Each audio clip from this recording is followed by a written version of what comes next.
At the very heart of the case for independence is the belief that decisions about Scotland should be made by the people who live in Scotland. I believe it's through true self-government and by working with our friends in the rest of the UK and Europe as equal partners that we can build a better country. We've published a paper which shows how, at the moment, sovereignty ultimately rests with the Westminster Parliament, which can ignore or disregard decisions made here in Scotland.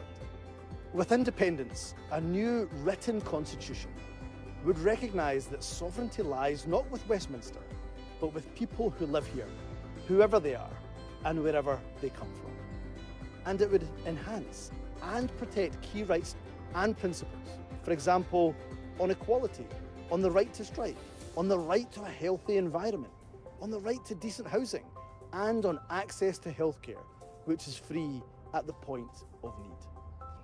A new written constitution created by the people of Scotland will make it easier to hold the government to account, helping to make Scotland a better, fairer, more equal country for all.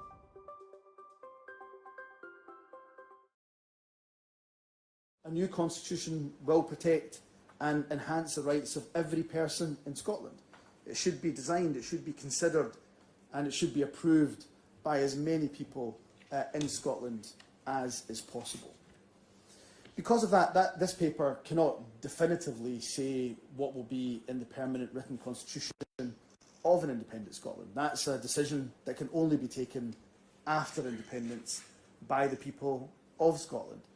But today's paper gives some ideas of the provisions that a constitution could include. Like similar documents in nations around the world, we expect it would set out fundamental values such as democracy, the sovereignty of the people, freedom, and the rule of law.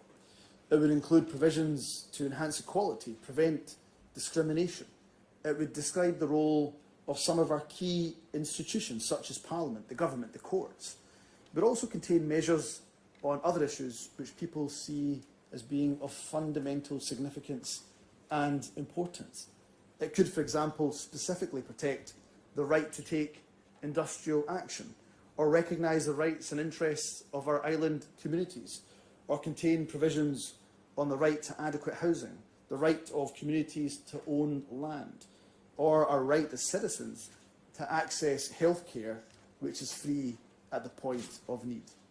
In the Scottish Government's view, it should also include provisions stating very clearly and explicitly that Scotland will not host nuclear weapons.